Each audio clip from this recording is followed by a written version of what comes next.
एक तीर्थंकर का बल सुना आपने? कमठ उसमें चुटकू सा आदमी नहीं था, इतना तीर्थंकर का बल होता है। ऐसे करते ऐसे पेशते थे, मालूम चक्रवर्ती की पटरानी को इतनी ताकत होती है कि वज्र को चूर्ण कर देती है। सौदरबंदी की इंद्राणी हीरे को चूर्ण करके तीर्थंकर की दीक्षा कल्याणक में चौक पूरती है। फिर मालूम तीर्थंकर अतुल बल के धारी, परंतु जब कर रहा था रुद्र उपसर्ग महावीर पर, जब कर रहा था कमठ उपसर्ग पारसनाथ पर, तब प्रभु बहिर्बलहीनों को नहीं देख रहे थे, अंतरंग के बलवान कर्मों को देख रहे थे, उनको पछाड़ रहे थे, उनको चूर चूर कर रहे थे और कह रहे थे, अहो निर्बलो, तुम तन पर ओले बरसा सकते हो, मेरे चित्त पर बरसाने की तुम्हारे अंदर कोई ताकत नहीं। साधु पर उपसर्ग करने वाला पुरुष, साधु पर उपसर्ग करने वाला पुरुष कभी क्षत्रिय नहीं होता। साधु पर उपसर्ग करने वाला पुरुष कभी मेरे मित्र पुरुष नहीं होता, वो तो नपुंसक होता है। क्योंकि मेरे मित्र क्षत्रियों का बल साधुओं पर नहीं होता है, क्षत्रियों का बल कर्म शत्रुओं पर होता है। तुम क्या किए हो जो पहले से ही मयूर की पिच्ची लिए जा रहे हो कोमल? इस पिच्ची को देख करके भी जिनके परिणाम न हो कोमल, उन विचारों से कठोर कौन होगा? साधु पर उपसर्ग कोई पुरुष नहीं कर सकता, पर धन्य उन योगियों को मनुष्यकृत, देवकृत, त्रियंचकृत, अचेतनकृत, ये 4 प्रकार का उपसर्ग होता है। मनुष्य कृत, देवकृत, पशुकृत, त्रियंचकृत और अचेतनकृत, चारों प्रकार के उपसर्गों को सहन करते हुए समता से बैठे हैं। ये योगियों का उत्तम क्षमा धर्म है। विश्वास मानो, विश्वास मानो, विश्वास मानो। अपना विश्वास स्थापित करना चाहते हो तो जगत को क्षमा करना सीखो।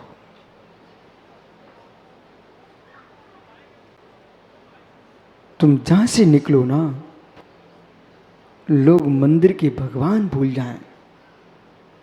तुम जहां से निकलो ना, लोग मंदिर के भगवान भूल जाएं और तुम्हें चलते फिरते भगवान को माने, वो है क्षमाशील पुरुष।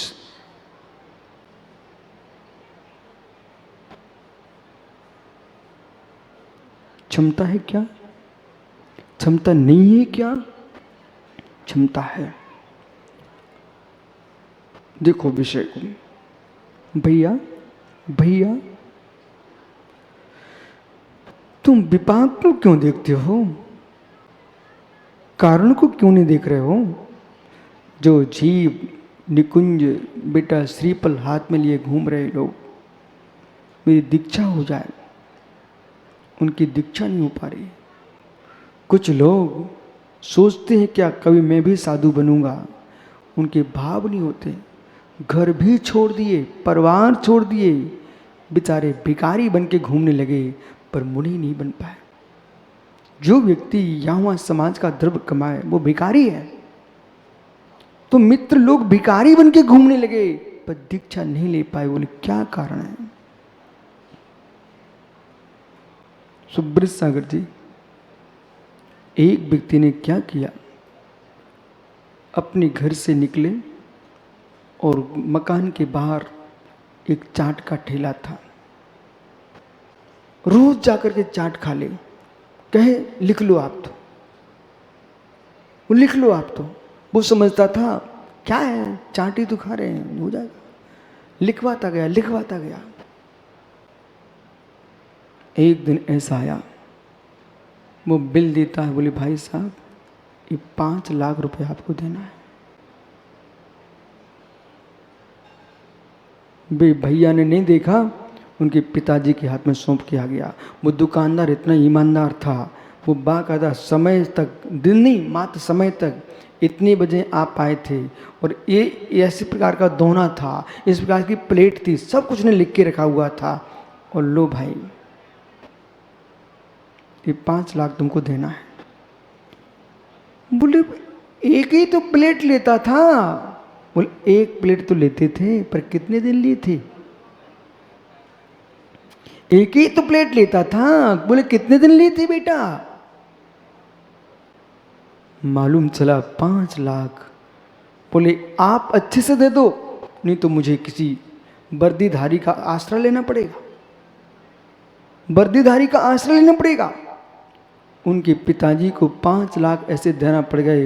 वो आंखों में आंसू टपका रहे थे, बेटे तूने 5 लाख की चाट खा लिए, बेटा बैठ जाओ, अब विषय समझो क्या है।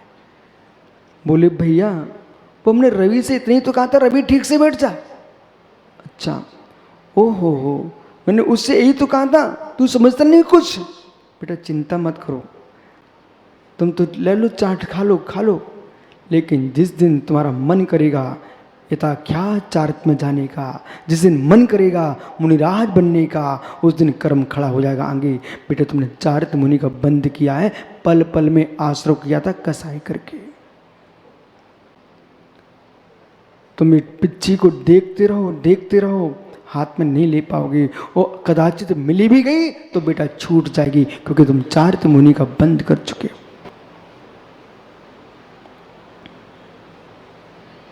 इसलिए ये मत मानो कि मेरे घर की भैंस है तो डांट सकता हूं, ये मत मानो मेरे घर की पत्नी डांट सकता हूं, ये मत मानो मेरे घर का बेटा डांट सकता हूं, ये मत मानो मेरे शिष्य डांट सकता हूं। मित्र कोई किसी का नहीं होता है। कसाय कहती है ज्ञानी, चाहे घर की टंकी में डूबो तो मरोगे कि नहीं मरोगे, चाहे नहर में डूबो तो मरोगे कि नहीं मरोगे, गांव के तालाब में डूबो मरोगे कि नहीं मरोगे, समुद्र में डूबने जाओ न जाओ, लेकिन घर की टंकी में भी लोग मर गए, आपको पता होना चाहिए।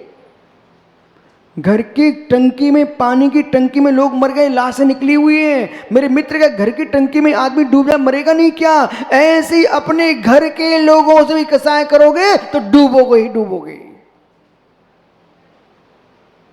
ये तो मालूम सुधीर भैया, जो टंकी आपकी रखी हुई थी भगवान के अभिषेक करने के लिए, उसमें कोई चूहा डूब जाए तो नहीं बचेगा, मरेगा नहीं ना।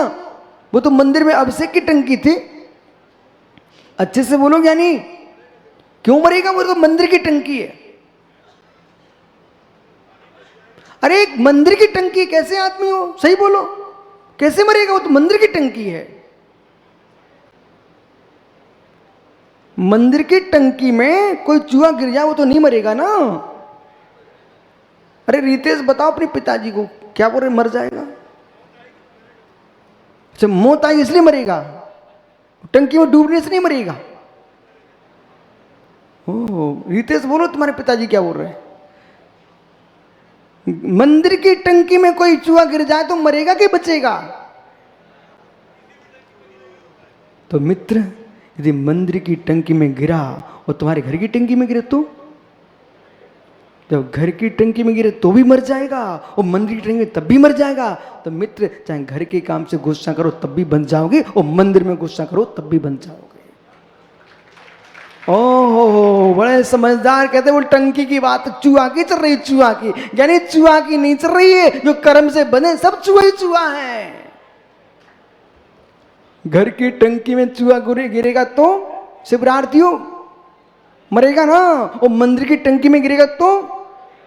ऐसे ही ज्ञानियों, चाहे तुम तीर्थों में गुस्सा करो, चाहे तुम घर में गुस्सा करो, चाहे मंदिर में गुस्सा करो, चाहे मेरे मित्र ग्रस्त बन के गुस्सा करो, चाहे साधु बन के गुस्सा करो, गुस्सा जहां भी करोगे कर्म से बंधोगे और मेरे मित्र विशुद्धि की मृत्यु होगी ही होगी। अब जाओ क्या करना है। अच्छा ये तो बताओ, लंबा जीवन जी लिया हो और फिर कोई व्यक्ति समुद्र में कूदे तब तो नहीं मरेगा ना। जिसने 100 साल जी लिया हो वो अब तो पुराना आदमी हो गया है, वो मंदिर की मालूम मंदिर से छलांग मारे और जाकर मालूम सौरीपुर बटेश्वर में अपनी मंदिर के नीचे यमुना बह रही है। तो फिर भगवान अजितनाथ स्वामी नेमिनाथ स्वामी का जिनालय वहां पर है, उस मंदिर की छत पर चढ़ जाए, उससे कूदे ना, तब तो आदमी नहीं मरेगा ना यमुना में। अरे वो तो बहुत समय तक जीत चुका है। ज्ञानी चाहे तुम वृद्ध हो, चाहे बाल हो, चाहे बूढ़े हो, चाहे अंतिम सांस निकल रही हो, कूदोगे मरोगे ही मरोगे। ऐसे कोई ये ना सोचे महात्मा जी, पुरुष सागर जी, अब तुम 25 साल के मुनि हो चुके हैं, और तुम 50 साल के मुनि हो चुके हैं, और तुम 100 साल के मुनि हो चुके हैं, अब तुम मेरे लिए कसा कर लेंगे तो मैं बच जाऊंगा। यानी तुम कितने ही वृद्ध हो चाहे बाल युवा हो, कसाय करोगे वहां मेरे मित्र विशुद्धि मरेगी ही मरेगी, और 4 मुनि कर्म का आश्रय होगा ही होगा। परायों को अपना करना चाहते हो, परायों को अपना करना चाहते हो, आपको बोध है बंदर तुम्हारे कौन से रिश्तेदार हैं? सुधीर डॉक्टर, वो डॉक्टर जिनेंद्र भी आए थे ना आज। डॉक्टर जिनेंद्र भैया, बंदर कौन से रिश्तेदार आपके? मऊ यानी बंदर कौन से रिश्तेदार आपके हैं? लेकिन मित्र, आप केला लेके खड़े हो जाओ, जरा सी आवाज दो। शिखर जी की याद है सुब्रत सागर? एक पहाड़ी पर एक युवा खड़ा हुआ था, उसने जोर से आवाज दी, मालूम बंदरों की टोली आगे चने खाने के लिए। मेरे मित्र, बे बंदर त्रियंच त्रियंच बे भी दाना दाने डालने वाले की आवाज समझ लेते हैं और पास में खड़े हो जाते हैं। यदि आपको गैरों को अपना बनाना हो तो क्षमा के दाने डालने लग जाओ। और ज्ञानी, वही मैंने क्या देखा, एक जगह घर की पालतू गाय थी, वो डंडा लेके आ गया एक किसान, वो गाय भाग गई।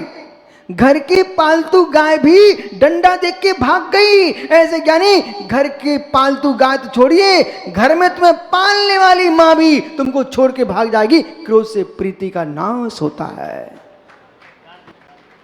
ओह, क्या हुआ? क्रोध से प्रीति का नाश होता है। विश्वास लो, मेरा चेहरा मत देखो, मैं तो सबको ज्ञानी कहता हूं, अज्ञानियों को भी ज्ञानी बोलता हूं। आपको मालूम, क्रोध से प्रीति का नाश होता है। जगत को अपना बनाना हो, जगत को अपना बनाना हो, मालूम, ओहो इतना बड़ा, ये देखो इतना बड़ा मंडप बना हुआ है, ये एक ही कपड़ा है ना कन्नू, पूरा एक ही कपड़ा है? तो जोर से बोलो ना, तुम्हारे पिताजी सुन लें। वो अरविंद बड़जात्या कहाँ है? आओ प्रदीप भाई इधर तो आ। ये प्रश्न है कन्नू से मेरा, ये एक ही कपड़ा है ना? इतना बड़ा विशाल मंडप, इतने शिवरार्थी बैठे हुए हैं, ये मंडप का कपड़ा एक ही है ना? अच्छा, लेकिन मुझे तो बीच में धागा धागा से ऐसे लग रहा है, ऐसे ऐसा कैसा है? एक ही कपड़ा है? हाँ, ज्ञानी, कपड़ा अलग अलग है, जोड़ के बनाया गया है।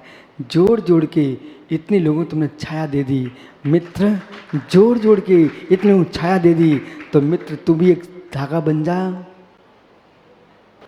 एक धागा बन जा, एक धागा बन जा। जोड़ जोड़ के टुकड़े टुकड़े कपड़ों को धागे ने एक कर दिया है। ऐसे मित्र, जो टुकड़े टुकड़ों को धागा एक कर सकता, सूत ने एक कर दिया, ऐसे टुकड़ी टुकड़ी आत्माओं को एक करने की शक्ति जिन सूत्र में होती है।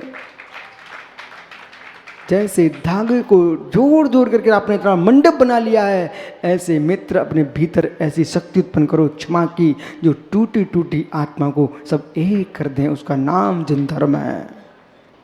इसलिए तोड़ना नहीं सीखना। ये मंडप कह रहा है, मैं टूटा था पर एक धागे सुई ने मुझे एक कर दिया। मित्र महात्माओं, जीवन में किसी समाज में पहुंचो, जैसे मंडप कह रहा है, मैं टुकड़े टुकड़े में था, मुझे धागे सुई ने एक कर दिया। ऐसे धनुष महायज्ञी योगी के लिए, महाव्रती के लिए, महाश्रवण के लिए, जो टूटे देश के समाज को जो एक कर दे, उसका नाम उत्तम क्षमा धर्मवान। जुड़ी समाज को बिखेर देना ये नहीं किसी साधु का काम। जुड़ी समाज को बिखेर देना ये नहीं किसी साधु का काम। टूटी समाज को जोड़ देना यह है दिगंबर योगी का काम। विराजो ज्ञानियों, आपका समय हो गया हो। कोहिण तपदी सुर नृत्य कीरमाणी भी क्रोश तपते मान्य होता है। कैसे? जो कि मनुष्य देव त्रियंच के अचेतन के द्वारा किए गए उपसर्ग पर भी उपसर्ग भी रौद्र, उपसर्ग के आने पर भी जो रौद्र परिणाम नहीं करते हैं, ऐसे तस्य क्षमा निर्मला होती, ऐसे योगियों के निर्मल क्षमा धर्म होता है। इसलिए ज्ञानियों, जो आत्मा का धर्म है, अब सुन लीजिए, कहाँ खोजने जाओगे आयुष? ये क्षमा कहाँ मिलेगी आपको? आपकी चम्मिल नदी में मिलेगी? तो क्या दुर्ग की शिव नदी में मिलेगी?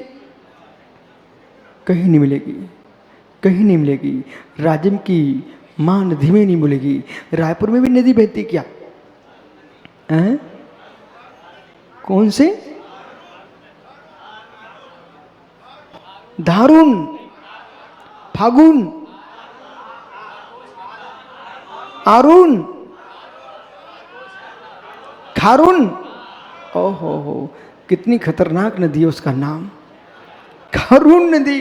मित्र, मित्र, चाहे खारून नदी में जाओ, चाहे गया के लोगों से पूछो मैं फल्गु नदी में जाओ, लेकिन बेटा पानी की बूंदें मिल सकती हैं, क्षमा की बूंद योगी के हृदय में मिलेगी। पर के पीछे अपनी क्षमा का त्याग नहीं करना, क्योंकि हम दिगंबर मुनि हैं।